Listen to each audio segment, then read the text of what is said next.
for everybody. But I want to welcome everybody tonight, and we're getting pretty good at this, too good at this, I think. But I want to check, as I always do, just before we started. I put up my screen, and it's a picture of our webpage. And Ella, I can see you on my screen. Can you see the webpage? She can. All right, thank you.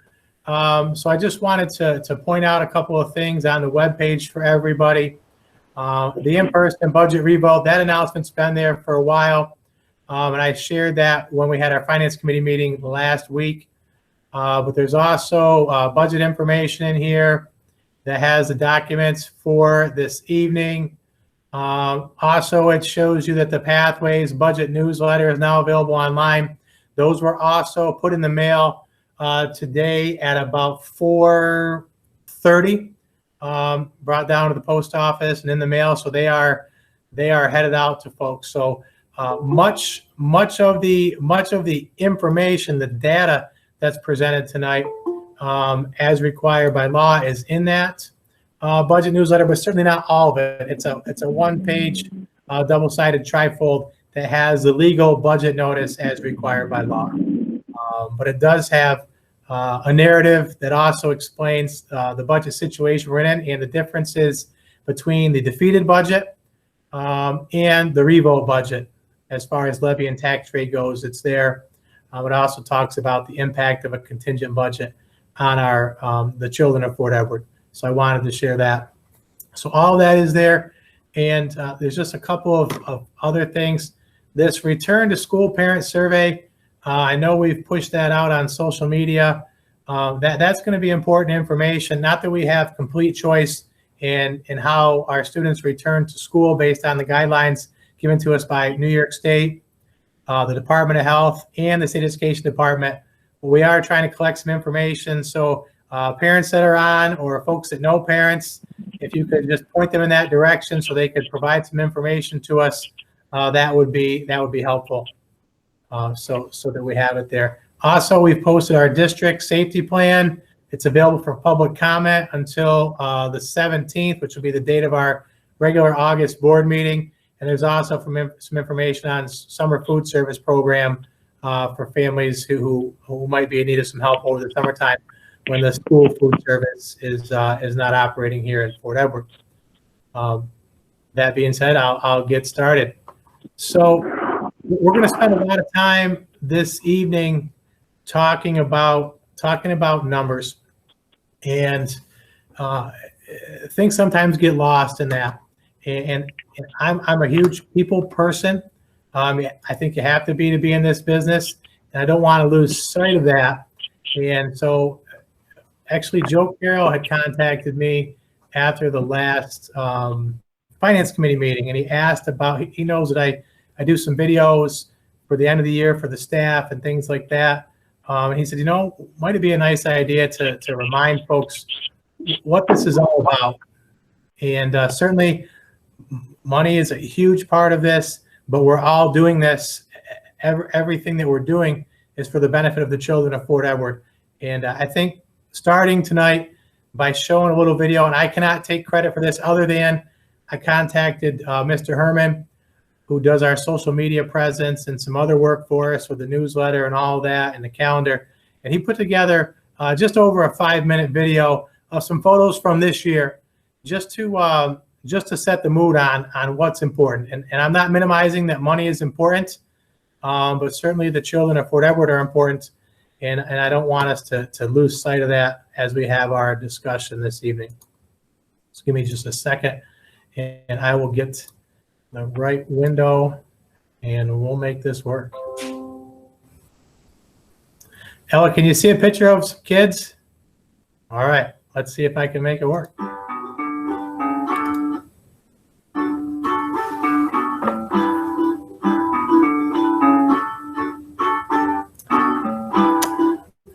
Ella, can you hear the music? All right.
All right.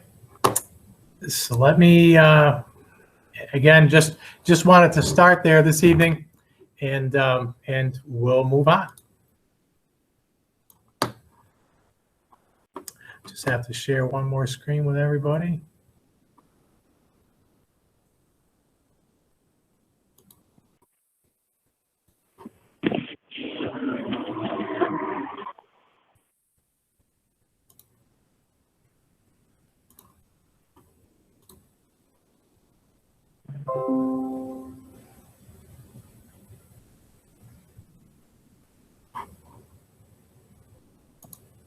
There it is.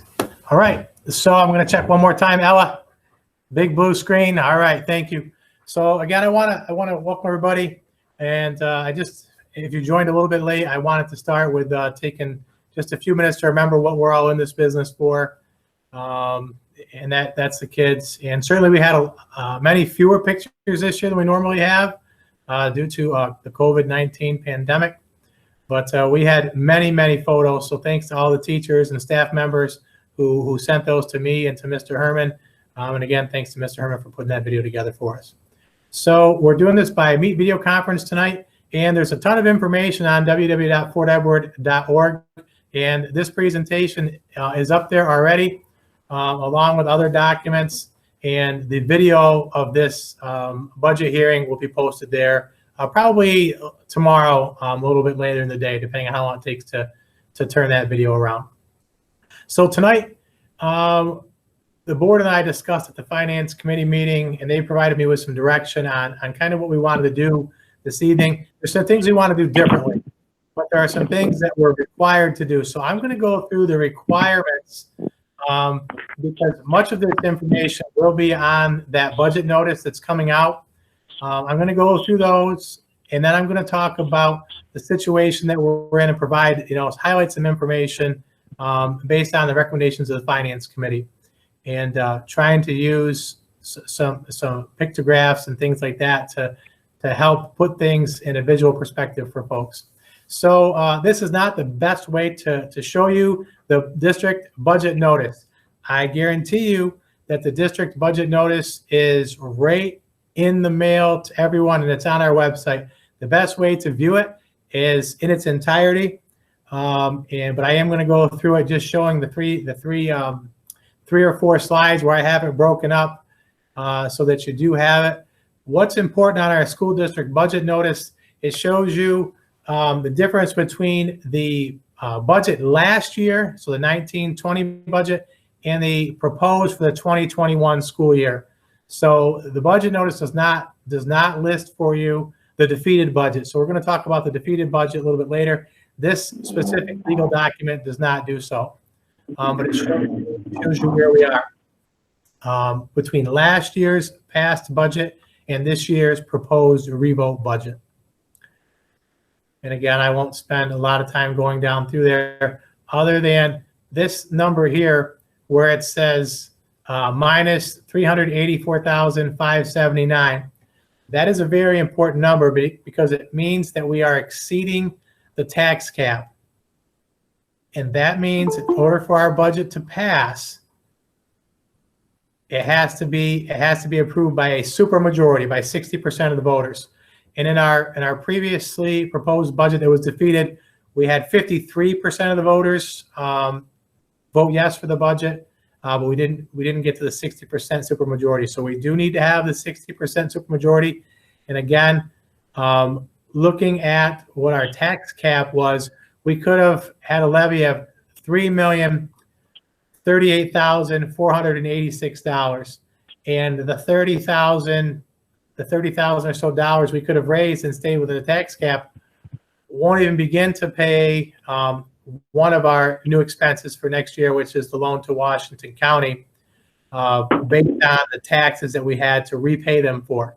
So, and folks have heard that from me before, but I just wanted to point that number out, and I wanted to point out that that shows a negative in that box, which means we have to have a 60% voter approval for this budget to pass. And it shows our contingent numbers here, and I'm going to talk a lot more about contingent later, but this number is important. If the budget fails, we have to take another $422,000 out of the budget to get back to the last year's levy of $3,008,000 and change. And it shows you the required reductions in this chart. We have to go well above the required reductions to get to that number of $422,000. So I'll start going through the budget with the revenues. I'd like to start with the money coming in. Although, you know, the picture shows overall a net decrease of $114,340. You have to understand that some things that were in there last year that are not able to be in the proposed budget for this year, no matter if it's a contingent or a past budget. The New York State STVP, that was a supplemental tax valuation grant money that we received for the past 3 years based on the efforts of Kerry Warner and Betty Little. That grant's not available to us this year, so immediately that's a reduction in $400,000 in revenue.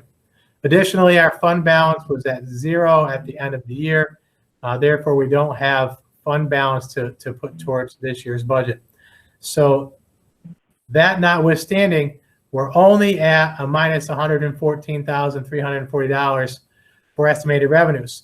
Certainly, that does take into account an increase in the tax levy, the portion of the school district budget that the taxpayers pay for each year. So the three-part budget, it's required. Again, I'm going to go through this. I'll go through this, but it is required that I present the three-part budget. So you can see this is the administrative part of the budget, and you can see the different numbers, and you can see over here we've got some reductions in areas showing a total reduction of $58,000 from last year. I just put down here in great big letters, net change. People want to know, did it go up, did it go down? And it went down, and $58,372.66. And this is in the proposed budget when you compare it to last year's, a 19-20 approved budget.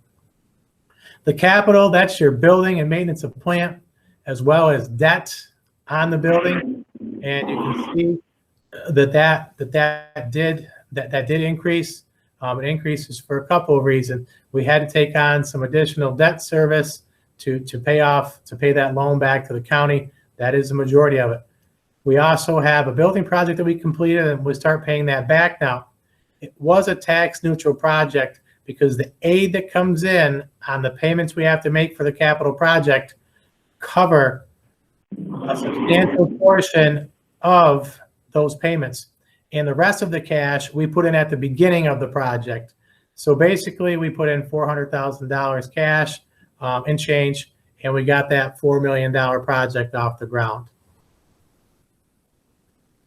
Instruction, you can see that there's some different things that we're doing, but again, looking at a reduction. Oh, I got that's the wrong graph. I'll get the right graph for you there. Excuse me. I'll get the right graph. The three-part budget shows you the administration is 9.2%, the capital is 16.3%, and the instruction is 47 or 74.5%. So the graph tells a story, and it's the story you want to be told in a school district. Where is your money going? Well, we want our money to go towards the kids, and that's where everybody wants the money to go in schools, and that's where the great majority, so almost three quarters of the budget goes towards instructional cost. That's everything from supplies to athletics to teacher salaries, teachers' benefits, things like that. All those types of things are part of instruction. The tax cap report card revision.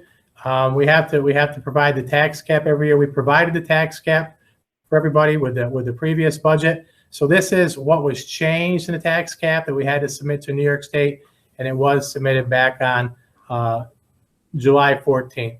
So we are in compliance with the tax cap law for New York State, and folks have the information there. So talking budget to budget, the change budget to budget is a negative $114,340. So we're actually, the budget we're proposing this time is less than the 19-20 school budget that was approved last year. And that's a negative 0.97%. So that's important to know, that we are actually going to spend less with this proposed budget, if it's ratified by the voters, than we were approved to spend this the calendar year that just ended, the school year that just ended. So, and that's going to bring up some questions for folks. I know it brings up questions for folks, and I'm going to answer some of those questions tonight, I hope, and do a good job explaining why it is that we can be spending less overall, but our tax levy goes up and our tax rate is projected to go up. That's difficult to understand at times, because it just seems like if we're spending less, then people's individual tax bills should be lower. And here's a big piece of the puzzle. And so I put this in here because this is exactly what the Finance Committee said don't do. So I'm glad that they gave me the guidance, but I wanted to show this little chart, and I'm gonna show you what I did instead of this. But we spent a lot of time looking at spreadsheets in Finance Committee, and they were very, very smart and said, Mr. Ward, we need you to do something different than these spreadsheets when you're presenting it, especially when you're presenting it this way, where we're all in different locations. But I did want to just take a second and show the yellow numbers. The yellow number at the top, this $3,605,349. That's the budget that failed just about a month ago. That's the levy that failed. The levy at the top is what we're asking for in the revote budget. And I just wanted to do a quick comparison.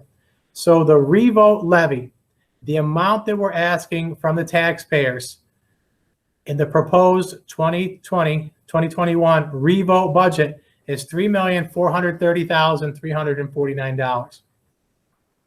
And here's a point that the Finance Committee wanted me to make. That levy that we're asking for in the 2020-21 school year is less than the levy we had in 16-17, the levy we had in 15-16, the levy we had in 14-15, the levy we had in 13-14. It's almost back. It's close. It's close to the levy we had in 2012-2013. So that's 7-8 years ago, and we're going out with levies that are less than 3, 4, 5 years ago. Yeah. And that's a difficult thing to understand, but we're actually asking for less from the taxpayers than they were asked for in 13, 14, 14, 15, 15, 16, and 16, 17. So why the difference? And let me show this a little bit differently. And the Finance Committee will like this graph a lot better. People will like this a lot better. And it starts way over here on the left, showing you what we're asking for in the revote. That's why the little R is at the bottom.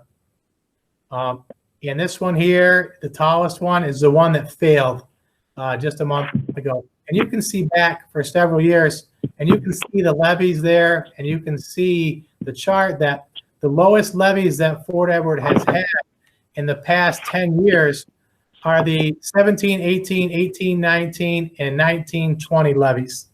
They're all right around $3 million. And we had one in 18, 19 that failed. That's why there's an F underneath it, just in case you're wondering why there's two. So I came in in 16, 17 and met with the board, and met with the Finance Committee. And we had seen that we had a large industry leaving, and that there was going to be a drop in assessed value. And we said, what do we have to do right now? And I did some presentations publicly that were fairly well attended in the auditorium. We probably had 40 people there, and listening about that we had a concern that was coming, and we were going to work hard, and the Finance Committee worked hard, and the board worked hard to hold off raising the levy for several years, because we understood that the taxpayer of Fort Edward, it's very difficult when those levies increase and tax rates increase. And that's when we went out and got the supplemental valuation grant aid by working with our local legislators and working down in Albany. And that's how we were able to keep that levy low. about $400,000 lower than we're asking for this year, because that's the exact amount of that grant. I just wanted to show in this graph that the levy we're asking for, when compared to levies from up to 10 years ago, it is really almost flat, and in many cases, it's actually lower than the levies that were in 16, 17, 15, 16, and 14, 15. You guys can see the graph. So that's a part of why is the school spending less and our tax rate is going up, or our tax bills go, because the levy has been held low by the grants. And here's the other piece of the puzzle, the assessed value of the community. So in 15, 16, the community was worth about $176 million. And in 2020, 2021, based on the final rolls that come out in August, the community is expected to be assessed value for school purposes at about $102,700,000. And so all the projections that we're doing for our budget are based on knowing that's probably where it's going to end up. That's about a $7 million reduction just from last year.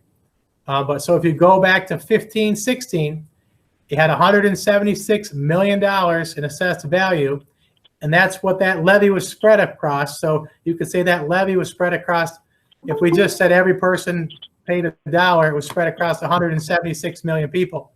Now take that same levy and spread it across 102 million people, and people have to pay substantially more. And that's what's creating it going up. It's not the spending, although certainly the amount we spend here affects tax rate and affects levy, but the spending hasn't gone up by 40%.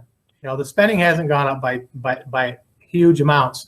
The levy hasn't gone up by huge amounts, but the amount that the individual taxpayer is being asked to pay is going up because of the loss of a large taxpayer.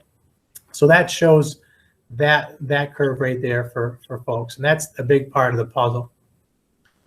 And so here's a tax rate comparison, and this would be the defeated budget. The tax rate in the defeated budget was projected to be $35.07. Obviously, that was defeated. In the revote budget, we're looking at $33.37, and that is $1.70 less per thousand than we were previously. It's worth noting, folks were worried when the news came out about WL Plastics not being in our community. It certainly is not. You know, it's disappointing for Fort Edward in general, disappointing for the town, the village, and the surrounding areas not to have another stable employer come in. But it's worth noting that all of the projections that were done by the Finance Committee and the Fort Edward Board were done based on that property being worth $0. So that news, although it's disappointing and bad news for Fort Edward in general, it does not affect our school budget for this year, the immediate year. Certainly long-term, we were hoping that WL would come on and the assessed value of that property would go up and it would be added back to the rolls. But in this year, for this revote, it does not affect the short term for this budget because we were not counting on that property being worth anything. We were not counting our chickens until they hatched on that project. Again, disappointing for Fort Edward, but doesn't have a direct impact on the budget that we're proposing to the taxpayers for the revote. So if I take the revote budget tax rate, $33.37, we just showed it above, and we have two things that are going to happen when we vote on the 28th. The budget's going to pass with a supermajority, or the budget will be defeated, and that will give us one of these two tax rates. The budget revote tax rate, $33.37 per thousand, or the contingent budget tax rate of $29.27. Well,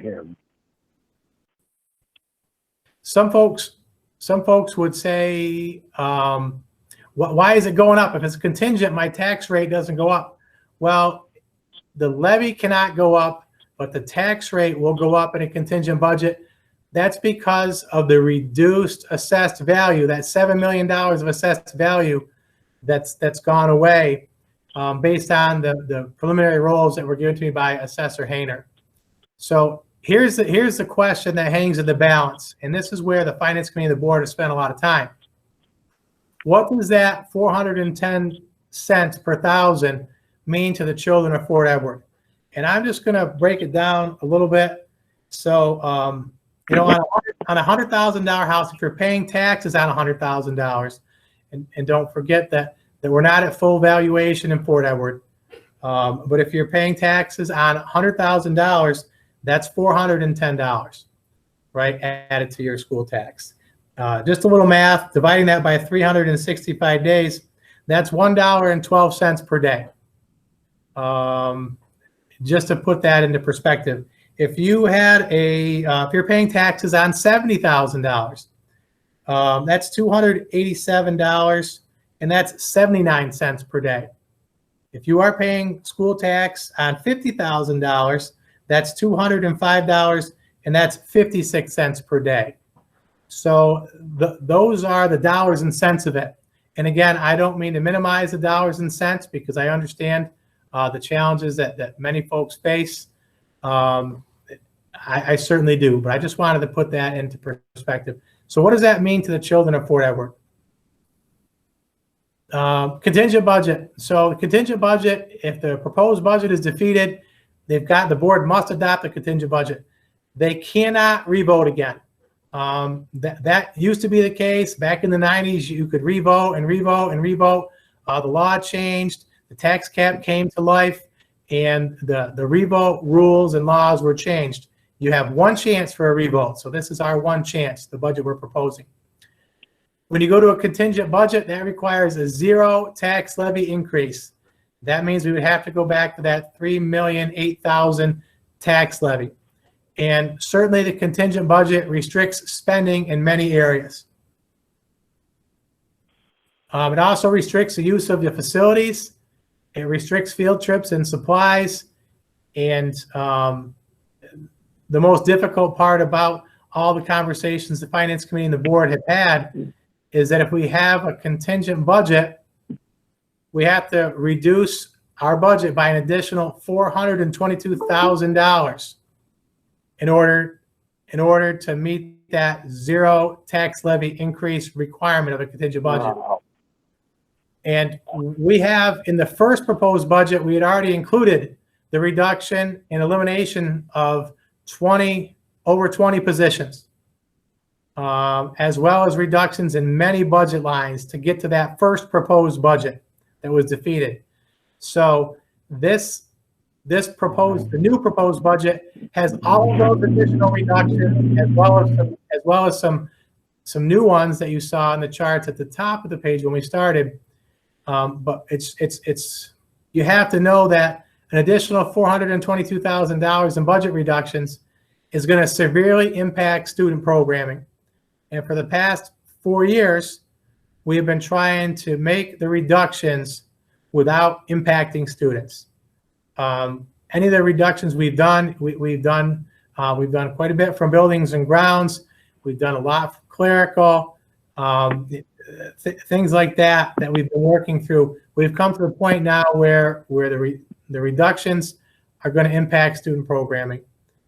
So that's the difference, and I'm going to go into some detail. That's the difference in that $4.10 tax rate difference between passing the proposed revote budget or us having to go to a contingent budget. And here's the impact on students. If we have to go to a revote budget and reduce that additional $422,000, here's the impact on students. We'll be required to eliminate all athletics. We'll be required to eliminate all extracurricular clubs. We're required to eliminate many band opportunities, many chorus opportunities, many art opportunities. We'll have to eliminate counseling and mental health resources for our students, and we'd have to further increase class size. And again, I just want to point out that we had increased class sizes in the reductions we made in the first proposed budget. So this would be on top of those reductions that this would have to occur. So that's powerful. what does the $4.10 difference mean to the children of Fort Edward? And again, if you're paying tax on 100,000, that's $1.12 per day. If you're paying tax on 70,000, 79 cents per day. If you're paying tax on 50,000, that's 56 cents per day. That's devastating is the word that was used by the Finance Committee. And it's frankly, it's a word you're going to see in the budget notice newsletter that's in the mail right now, or if you look at it online, it's in there. It certainly will not be the experience for the children of Fort Edward that has, it won't even be close to the experience that's been supported by the community for generations, for all the students who have graduated up through this year. So it's worth saying that. The board and the Finance Committee really asked me to stress that. And again, I just wanted that to be out there for folks. I wanted to share just a few nuts and bolts, and I've got some more information down towards the bottom as well. But the ballot and proposition, the ballot is very simple. We are going to be using paper ballots. Anybody who's received their absentee ballot, this looks very much the same, except it says official absentee ballot at the top. But these will be the paper ballots that'll be here for the in-person voting next week, noon to 8 p.m. in the elementary lobby. We will have social distancing. We are asking folks to wear a mask if they're medically able to tolerate it. And we will be disinfecting the area between voters. So we are trying to make a safe environment for folks for in-person voting. As you know, everybody did not automatically qualify for an absentee ballot. So you either had to request by application an absentee ballot, or you have to vote in person. The absentee ballot applications were due back today if you were trying to have your ballot mailed to you. Folks who still need absentee ballots and do qualify through the application process can still get absentee ballots, but at this point they are required to bring the application to the school in person. And this is New York State election law. This is not Fort Edward. So I just wanted to put that out there. I know we've had some telephone calls from people questioning that. That is election law. So the proposed revote budget, it includes the reduction and elimination of over 20 staffing positions. And again, most of that was in the first proposed budget.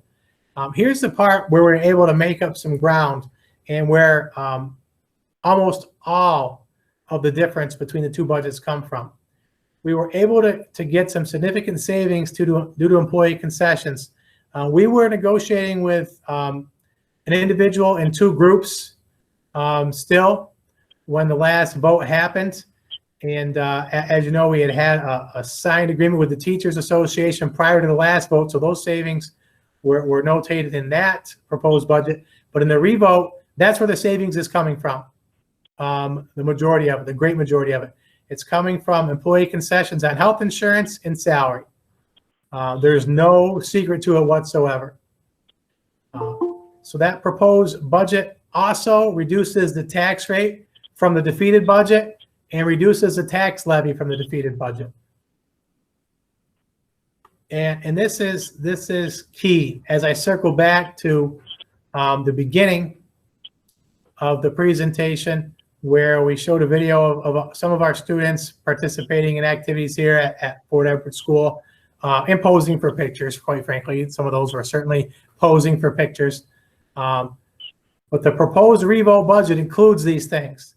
It includes athletics and extracurriculars, band, chorus, and art, counseling and mental health services, distance learning, and in-person electives. So that's worth knowing. The in-person revote, Tuesday, July 28th, 2020, noon to 8 in the elementary foyer. It's by paper ballot.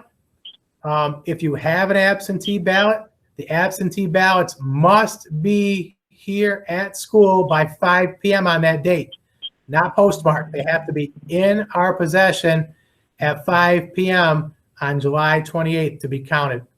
They can come through the mail. We're certainly getting mail every single day. If you want to drop off your absentee ballot that you received, can do so. We have a ballot box in the front of the school building, and that is out there.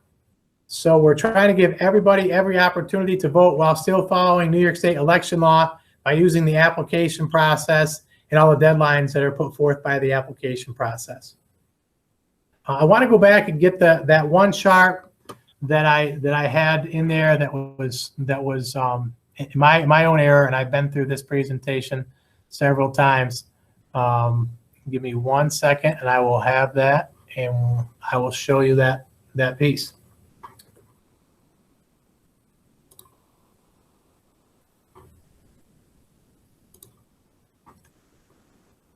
And I'll correct that presentation and get it loaded back up on the website as well.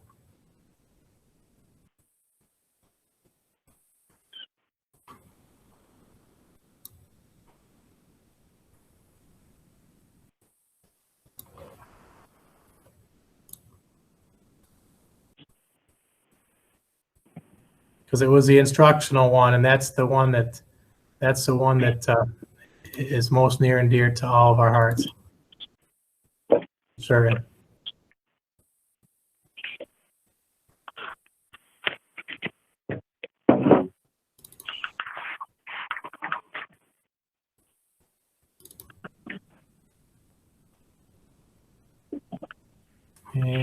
there we go.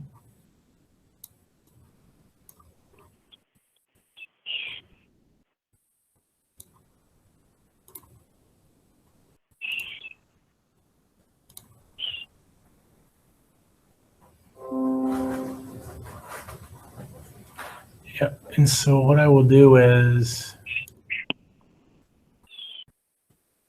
this it's the instructional program piece of this, and I will get it on the website. It already is there in this document. So this is the full budget notice newsletter where I'm taking all those charts from as required to show you the budget notice. And the chart that I had mistakenly put in twice was the administrative, and the one that I did not have in there is the instructional. So I'll fix that and I'll get it in there for you. But you can see there's a reduction.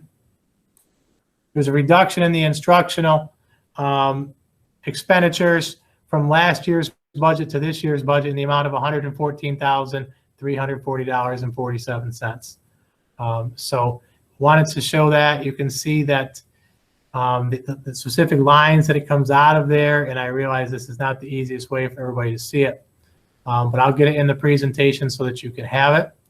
And certainly if somebody wants a copy of the presentation in print form, they can reach out to me and we can make one available in the front office for them, or you can reach out to any of the secretaries here as well. So going back to the presentation, the next was what questions do you have out there, and I'll do my very best to answer them for you. Hello, Mr. Ward. This is John Boucher. Hi, John.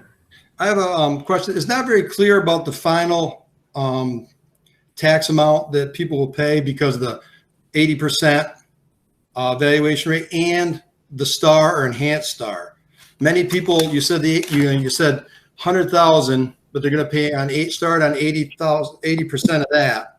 Then they'll have the star or enhanced star.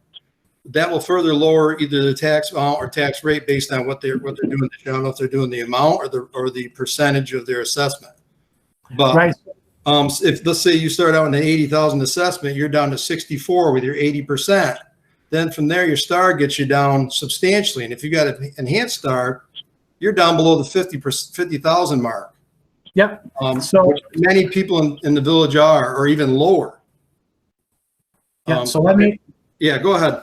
It's a good point. It's a good point. And so the numbers that I was using about the $1.12 per day, we're talking about if you're paying tax on 100,000, not if your full value assessment is 100,000. If you're paying tax on 100,000, so you're absolutely right. People have to look at the tax bill they received last year and see, although your house is worth, what number we're using, John? We're using 80,000 in your example. or 100,000. I just did 80 because I know a few of my neighbors have 80-ish $1,000 amounts. Yeah, so you take the full value of your home times the equalization rate, gives you what you're going to be taxed on.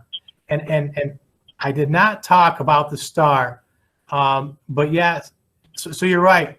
They have to make sure that when they're doing their own calculations and making a determination on, you know, their thoughts on this proposed budget. You're absolutely right. The equalization rate shows up on your tax bill. It does reduce the amount that you pay tax on. It absolutely does, because Fort Edward is not at 100% value. And it hasn't been for quite some time. So if you're right, if you have a $100,000 full value house, you're going to pay on less than that, depending on the equalization rate. You use the example of 80%. I think it's actually lower than that for the village of Fort Edward this year. Yeah, 79 something, right? Or something like that. Yeah, so they would be paying tax on a lesser amount based on equalization rate. And I didn't talk about the STAR, so I'm glad that you pointed that out. So on the STAR, so if you live in that home, so if you don't live in the home and you rent it to other people, you don't qualify for the STAR. You have to live in the home. If you live in the home, your STAR savings is $536 for the basic STAR. And if you have the enhanced STAR, it's $1,072 off of that tax bill. So that's worth noting, that we have a lot of people who have the STAR, which is good. It means that they own their home and they're living in our community. And we have many people who have the enhanced STAR due to age and income eligibility. Good point. Thanks, John. Yep. I want to pull up the, I'm going to stop sharing that so I can see the chat.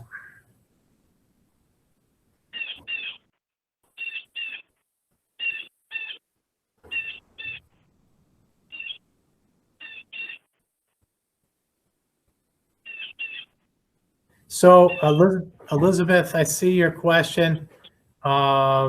If things like sports are canceled due to COVID, will that affect the budget? Yeah, the money will be saved.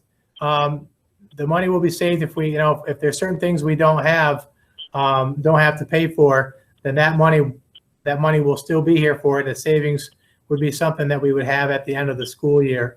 But it doesn't affect what we have to go out and ask for in the proposed budget. But I think I understand your question. Yeah, so if we don't, if we don't have, I'll use an example of, I won't use any direct examples. If we had a fencing team, let's say, and the fencing season gets canceled, then certainly we would have some savings there in whatever officials there are for fencing, whatever coaching there is for fencing, whatever supplies, materials there are for fencing. That's a good question.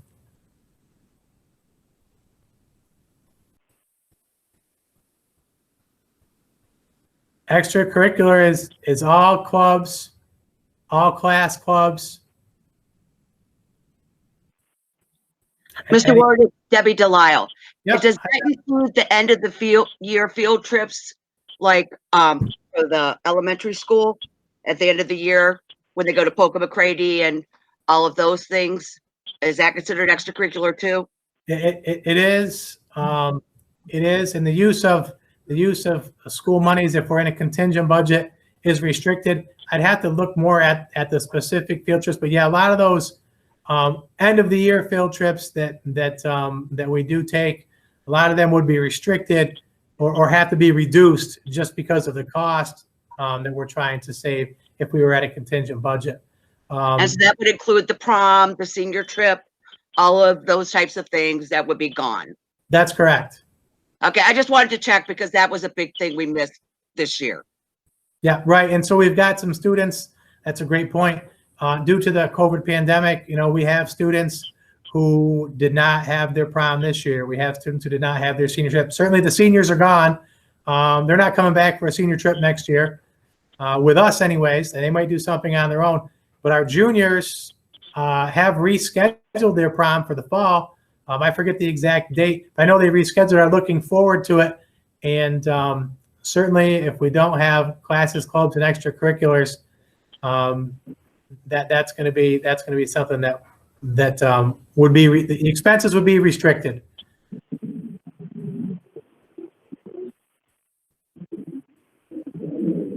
Is there questions from any of the board members or anyone else? Dave, I have one more question about extracurricular. And you may not know this. The homework club that we do after school in the elementary, is that extracurricular too? So the homework club, it depends on the funding. The homework club for several years has been funded through a donation. So if we have things funded through specific donations, there are some restrictions that can be lifted because that money isn't being raised by the budget. But you're not sure that it's not all donations. I'd have to look at exactly how much we spent on homework club to answer that. And I Okay. see Elizabeth is asking about a COVID plan. We are working on a return to school plan. As you know, New York State came out with a ton of guidance last week. We have been working here, and I think I mentioned a little bit earlier, you might not have been on the call yet, Elizabeth, that I was on with Department of Health today for a couple of hours. And over the last 2 weeks, I've been on a ton of calls about the guidance and working through the guidance with safety professionals and our new safety management vendor that works with us here at Fort Edward has been fantastic. So we're working through it. There also is, I'm just going to put another plug in, there's that return to school survey on our school website. If you haven't had a chance yet, Elizabeth, if you could fill that out, that would be helpful for us. And BOCES is doing the same thing. They're working through a reopening plan. All schools and BOCES are required to have one submitted to New York State by July 31st. Even though their guidance documents came out a couple of days late, that is still the deadline for school districts, and we're working to meet that. So after tonight's budget hearing, that will be the point of focus for me and the admin team to get that plan ready to be submitted, and then to provide information out to the families, parents, and community members and staff members and faculty members of the school on what coming back to school looks like based on the guidance and the rules and regulations set forth by New York State, the Department of Health, and the State Education Department.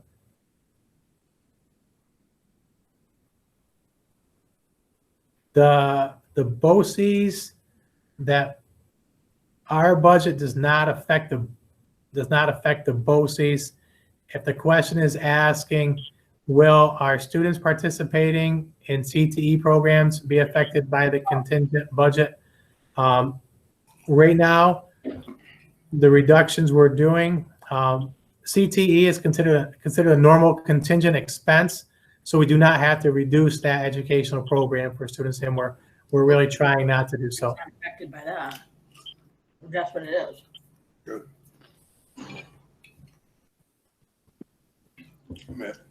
Matt said he's like, if he's gonna retire, Who's gonna retire? we just, Mhm. you can't get him out of there and say, it's probably a good idea if you retire, because we're probably gonna bring you up on, say that for him first. And then if he does. So I'm just going to mute that. There was some background noise. Tom, I see. It looks like no, you're not unmuted. Is there other questions on the presentation tonight, the Revo budget?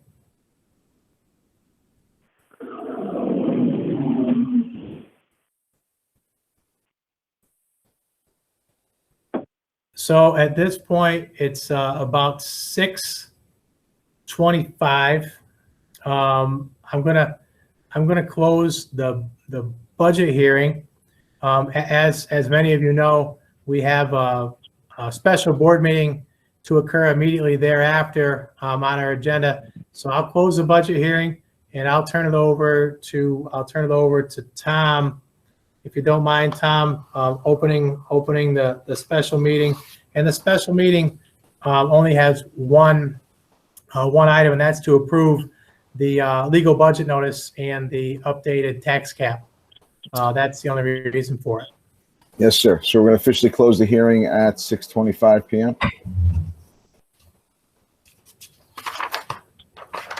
Is that right, Dan? Yep, got it. I'm marking it down right now. Okay, perfect. Okay. So, folks, please join me for the Pledge of Allegiance.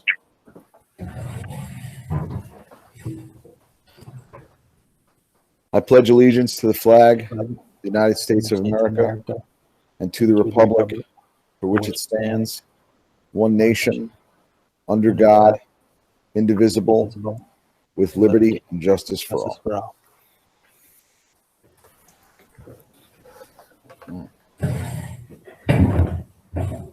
So, board members, we have an action item in front of us. It is action item A. And it is a motion to approve the tax cap report card and budget notice for the 2020 and 2021 revote budget. Can I have a motion? Motion. Anita, and didn't get the second one. Chris? Anita and Chris. Okay, thank you.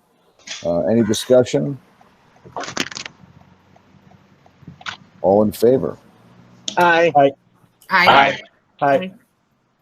Okay. So I just want to do, finish your vote, Tom. Anybody opposed? Anybody abstaining? Any opposed? Any abstentions? Okay, we're all good. Do we have all members present? I know I'm that. taking attendance right now. I see, Joe, can you unmute and say here for me? Yep, I'm here. I can see Dan and hear Dan. I can see James. I can see Chris. I can see Tom. I can see Anita. I can see Ella. Todd's Oh, here. There's Christina, and then there's Todd. So that is everybody. Right, Awesome. then. We've got 9-0 for Yeah, that. we're good, 9-0. Under information and communications, I don't have anything additional. I didn't know if board members had anything additional that needed to be communicated. There is a special meeting tomorrow night. The agenda is in your folder. It is an executive session. There is no public portion to that meeting tomorrow night, as it's to discuss the employment of a specific individual or corporation. So just wanted to have that out there. I'll turn it back over, Tom. Sounds good. Does anyone have anything they want to talk about before we adjourn? No. All right, folks. It's been wonderful seeing you all. Thank you for your vote this evening. Great job, Dan, on the presentation. We really appreciate it. Yes, Get all thank you. those, nice asking about, so And I'll fix that one. I'll fix that one chart. perfect. All right, folks. Have a great evening. See you soon. All right, see you tomorrow. Motion. Adjourn. Me. Anita, Motion. in favor? Aye. Aye. 9. Who's your second, Tom? I think Dan was. Dan got in there? Yeah. I vote this. Thanks, everybody. Night. You have all the information you need for tomorrow night. Should be in that folder. We'll see you there.